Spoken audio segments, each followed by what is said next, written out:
One Kewan TV1. Malam ini kita mengadakan tasyakuran ulang tahun yang ketiga dari Koalisi Aksi Menyelamatkan Indonesia. Ketiga, datang ke beberapa sahabat, heran mengapa keputusan yang besar seperti ini tanpa musyawarah dan psikolog. Bahkan saya, nah akhirnya karena sahabat ini tidak membantah, dia hanya mengatakan saja keputusan terlalu cepat karena saya tidak diundang untuk musyawarah pada psikolog. Ahli bela etika mengatakan bahwa kamu itu lambat, tapi tidak marah. Apa yang terjadi? Terjadilah pertempuran yang besar dan korbannya tidak kurang dari 70.000 sahabat-sahabat Rasulullah SAW nanti saya. Inilah maka di Koalisi Aksi Menyelamatkan Indonesia dalam setiap hari keputusan pasti dilalui dengan musyawarah. Setiap hari Selasa dan Rabu kita berkumpul sini berdiskusi. Walaupun sudah sepakat, kadang-kadang malam-malam kirim WA. Pak Gatot, pagi-pagi saran begini-begini, saran begini. Saya yakin ini pasti didahului dengan doa, pagi-paginya baru dapat gambaran. Sehingga apa yang dilakukan kami ini tidak pernah kita melakukan sesuatu tanpa musyawarah dan tanpa meminta petunjuk pada Allah Subhanahu wa Ta'ala, Tuhan Yang Maha Esa. Ini membuat sampai dengan saat ini kita bisa berjalan. Saudara sekalian, bahwa kalau kita melihat perjalanan kita ini, betapa kita ini sebenarnya marah. Saya yakin semuanya marah ketika ini. Tetapi memang marah itu kan disuruh oleh nafsu, dan nafsu itu memang dari Tuhan supaya kita punya kemauan. Yang melaksanakan nafsu ada akal kan? Tapi akal yang sehat tidak bisa marah. Tetapi kalau sudah mulai proses bertubi-tubi, akhirnya akal juga akan marah. Ini pun yang dirasakan oleh rakyat. Walaupun pemerintah ini punya kekuasaan, punya aparat, punya semuanya, kalau dilakukan semau-maunya, sakar pediri, sakar insun orang sudah bilang, maka ingat hukum sebab akibat itu pasti akan terjadi dan berjalan secara otomatis dan sistematis, yaitu hukum alam, di mana gelombang tsunami masa nanti akan melibas. Itu pengalaman di mana-mana. Sekuat apapun juga, kita lihat Pak Harto begitu kuatnya masih berkuasa, tetap aja. Ini sebenarnya dikhawatirkan oleh Koalisi Aksi Menyelamatkan Indonesia agar ini jangan sampai terjadi, sehingga kita berikan masukan. Dan kalau kita lihat masukan-masukan yang kita sampaikan, ini kan semuanya syarat dengan edukasi, argumentatif, logis, realistis, serta etis, sehingga sebebal dan sejahat apapun penguasa, insya Allah mau mendengar dan menerima kritikan. Tapi apa faktanya? Apa yang dijadikan kritikan tidak direspon, tetap saja bebal, bahkan direspon dengan mengkerangkeng, yang mengkritik dengan argumentasi, dengan data-data yang lengkap, kemudian bersifat edukasi. Dan aneh bin ajaib, karena kehilangan akal untuk menjadi menuntut, maka digunakanlah pasal-pasal dari undang-undang penjajah. Pasal 1 Undang-Undang Nomor 1 tahun 1946.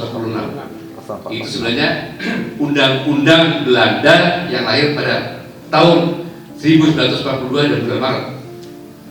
Isinya sama persis, hanya dalam undang-undang itu dicantumkan Kalau Indonesia itu Belanda itu berubah menjadi Indonesia. Kalau gubernur militer itu dirubah menjadi presiden. Jadi persis. Bayangkan 78 tahun kita merdeka karena kehilangan akal menggunakan pasal yang persis di penjajah. Dan itu pasal khusus untuk semua anggota kami yang dipidana, entah itu jiwa budaya, entah Sagana Nainggolan, atau Pemana, dan bahkan Bang Rocky tadi sampai jadi Mulyadi. Apakah tidak malu? Tapi memang kemaluannya udah gak ada sih, gimana ya? Jadi ya mau bilang apa kan gitu. Toh mereka berpikir kamu buat apa mau aja, pokoknya saya maunya seperti ini. Tetapi kami tidak akan surut seperti yang sekarang ini. Makanya dalam kesempatan ini saya mengajak kepada seluruh masyarakat, kita menantang semua calon presiden.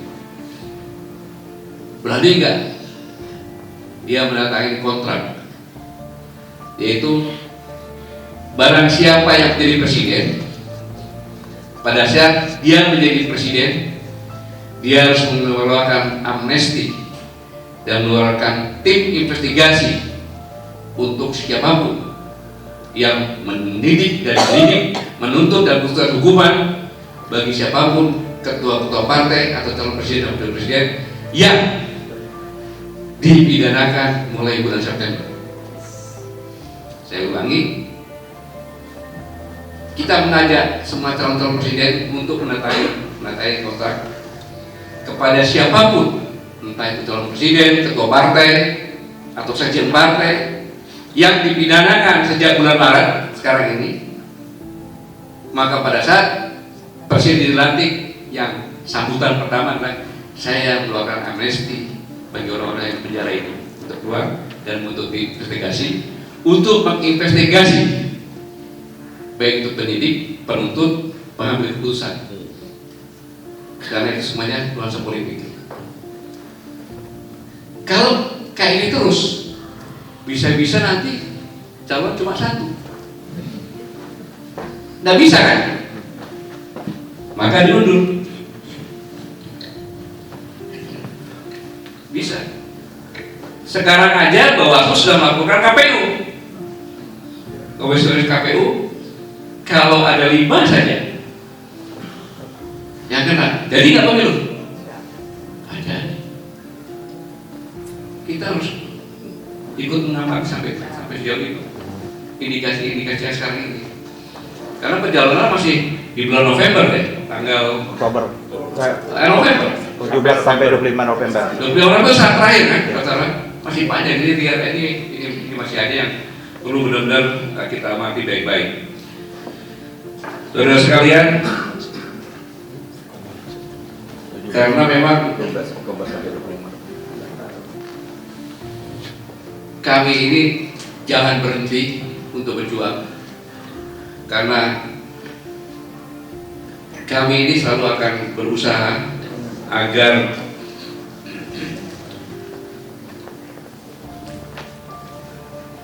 bagaimana kehadiran kami dalam kehidupan berbangsa ini bisa dipandang sesuatu yang sangat prospek untuk melakukan perubahan nasib. Saya ulangi, perubahan nasib dari masyarakat yang nasibnya buruk ke nasib yang lebih baik. Dan selanjutnya bagaimana Koalisi Aksi Menyelamatkan Indonesia agar kehadiran kami ini dalam kehidupan bangsa ini bisa mengedukasi masyarakat, ya, mengedukasi masyarakat agar benar-benar paham pada prinsip-prinsip demokrasi yang sama-sama kita sepakati bersama. Kemudian bagaimana kehadiran kami dalam kehidupan berbangsa ini bisa mempererat kembali persatuan yang telah pura-pura dengan provokasi politik polarisasi. Pendek kata, bagaimana kami ini ketika di padang pasir yang padat kering melihat satu botol berisi air mineral yang tentunya akan diperebutkan orang. Dan ini perlu perjuangan lebih keras lagi, lebih terorganisasi lagi agar bangsa ini bisa selamat. Saya pikir ini yang bisa saya sampaikan karena tayangan video tadi sudah menggambarkan semua perjalanan kami. Kemudian Bung Rocky juga sudah menjelaskan bahwa sudah, saya hanya mengantarkan saja sebagai penutup karena sama-sama sudah larut malam, tidak efektif lagi karena pandangannya semua sudah tumpul di depan sini. Aspiratif banget.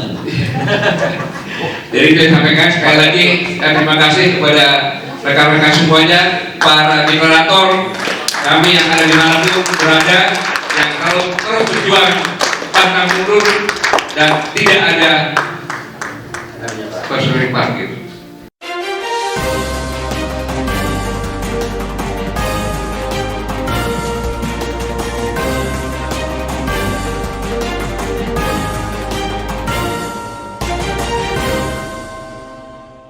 One Kawan TV 1